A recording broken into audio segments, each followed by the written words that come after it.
Hay otro debate que es bien interesante en materia política y que ayer se tomó la agenda cuando se efectuó la inauguración del Congreso Futuro, donde coincidieron José Antonio Kast y el presidente Gabriel Boric, que tiene que ver con la sala cuna universal. Hace un par de días, el día domingo, de hecho, la ministra vocera de Gobierno, Camila Vallejo, había cuestionado a la oficina del presidente electo, acusándola de frenar un conjunto de iniciativas emblemáticas de la moneda en el Congreso. Aludía especialmente a la reforma sobre la sala cuna universal, que de hecho ayer apareció como uno de los temas de debate en la inauguración del Congreso del Futuro, donde el presidente Boric volvió a mencionar el tema, aprovechando que además estaba José Antonio Kast sentado ahí entre el público en la ceremonia de apertura. Lo invito a que aprobemos el proyecto de sala cuna, fue lo que le dijo Boric a su sucesor.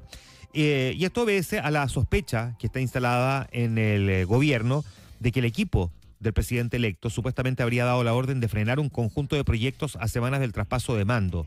Y lo que dijo la ministra vocera el día domingo, esto lo hizo en una entrevista que le dio a TVN, voy a citar textual lo que dijo: pareciera ser que el presidente electo como que llamó tirarle la cadena a los proyectos pendientes. Yo espero que así no sea, pero algo pasó. Hubo un cambio de actitud desde la intervención del presidente electo y sus representantes. No ha habido contestaciones de teléfono y por lo tanto nosotros esperaríamos que por el bien del país, de esta forma de hacer política, los acuerdos técnicos que hemos logrado se transformen en acuerdos políticos.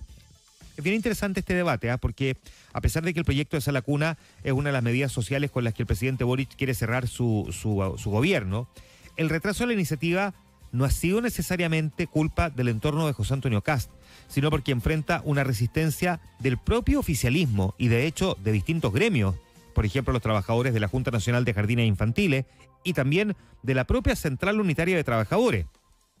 Esta es una iniciativa que ingresó al Congreso en enero del 2022, o sea, en la recta final del gobierno del presidente Sebastián Piñera, y ha sido discutida en varias comisiones, trabajo, educación.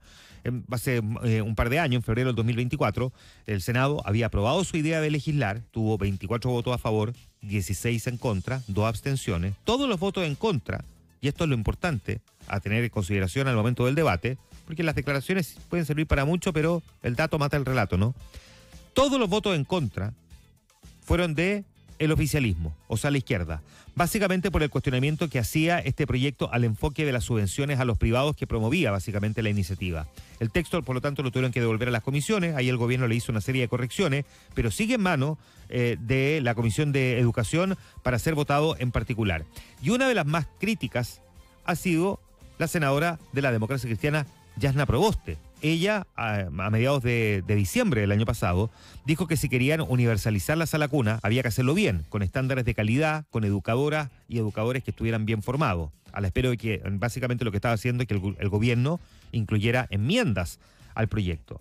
Y desde el punto de vista de las negociaciones, al menos hasta la semana pasada, esas negociaciones se mantuvieron. De hecho, hubo una reunión a mediados de la semana pasada en la Comisión de Hacienda. Llegaron varios parlamentarios. La Comisión de Educación ha continuado debatiendo y escuchando opiniones.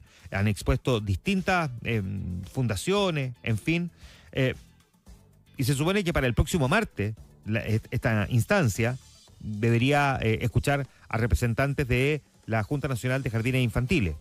Pero en estricto rigor el proyecto no ha fracasado por una, digamos, oposición de los republicanos. Ellos igual tienen ciertos reparos, respaldan el proyecto, pero con cuestionamientos técnicos. Pero si el proyecto no ha avanzado es porque se ha encontrado con la traba de parlamentarios del oficialismo. Bien curioso que el presidente ayer, en un acto público, apuntara básicamente con el dedo a quien estaba sentado en primera fila, responsabilizándolo de este tema. Esto a partir de las declaraciones que formuló el día anterior la ministra vocera de Gobierno, cuando en estricto rigor también hay que mirar los problemas que hay en sus propias filas respecto de este proyecto. Y hay otro proyecto, quizás mucho más, digamos, bullado en estas últimas semanas, que también ha tenido varias dificultades, que es el famoso proyecto de reajuste del sector público y que incluye la famosa ley de amarre. Hace algunos días, en la Comisión de Hacienda de la Cámara, el ministro de Hacienda había explicado lo mismo que repitió ayer, detallando cómo se va a financiar el reajuste del sector público y cuáles son los alcances de la ley de amarre. Y él había dicho que, aparte de que el reajuste es un reajuste que es bastante bajo en monto, una cuestión que en todo caso ha generado bastante discusión. Él decía que si uno compara con los reajustes que hizo en las transiciones el gobierno del presidente Sebastián Piñera, este es un reajuste bastante más bajo, pero la verdad es que han surgido una serie de cuestionamientos. No me quiero extender en este punto porque yo creo que a estas alturas como que todos entendemos de qué se trata la ley de reajuste. Nicolás Grau propuso extender a 5 años la cantidad de tiempo en que un trabajador a contrata, luego de eso pueda exigir básicamente confianza legítima y por lo mismo que lo puedan despedir, tenga que estar muy bien justificado, si no se hace mucho más difícil poder removerlo. Lo intentó, pero esa indicación que presentó al final no prosperó, se mantiene todavía en los 2 años, el proyecto sigue entrampado, pero lo que vimos ayer, más que nada, fue los cuestionamientos de el Consejo Fiscal Autónomo. El Consejo Fiscal Autónomo está planteando que hay más de 800 millones de dólares sin un financiamiento claro de este proyecto, y la Contralora General de la República, que tuvo severos cuestionamientos a este proyecto, incluso dijo que se está modificando el régimen jurídico de la propia Contraloría con estas normas. Y por lo tanto, aquí se le está complicando el camino al ministro de Hacienda en un proyecto que levantó mucho ruido a fines del año pasado y que ha comenzado este año todavía con un debate que está bastante entrampado, precisamente producto de estas dificultades. Y la otra discusión que sorprendió ayer es que el gobierno ingresó el proyecto de negociación ramal.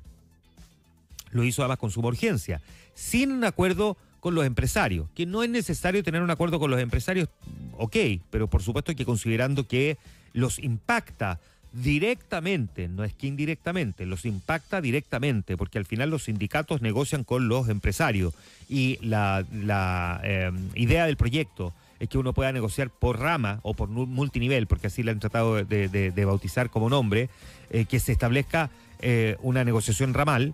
Esto, por supuesto, está generando mucha discusión. Ingresa con escaso apoyo político, no tiene respaldo, por supuesto, de los sectores de derecha, y hay bastantes cuestionamientos también en algunos sectores dentro del oficialismo sobre este proyecto, que es un compromiso con los sindicatos, pero que por ahora nadie podría garantizar que vaya a lograr avanzar de forma importante. En lo que sí hubo avance es que ayer en la Comisión de Cultura del Senado se aprobó erigir un monumento en memoria del expresidente Salvador Allende.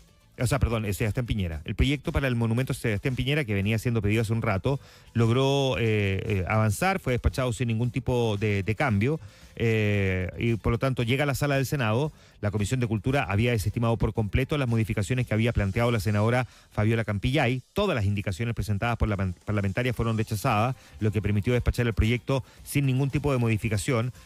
Participaron varios senadores, Ricardo Lagos Weber, Luciano Cruzcoque, Sebastián Keitel. Ellos votaron de manera unánime en contra de las propuestas que había formulado la senadora Campillay. Por ejemplo, una indicación que apuntaba a modificar un artículo del proyecto. El texto original establecía que el monumento será definido en la ciudad de Santiago y emplazado en la Plaza de la Constitución. La senadora había propuesto trasladar su ubicación al Centro de Detención Preventiva y Cumplimiento Penitenciario Especial de Punta Peuco, o sea, un chiste bien burlesco. La segunda modificación buscaba condicionar la elección del monumento a la entrada en vigencia de una normativa específica, y otra indicación que abordaba la forma de financiamiento de la obra.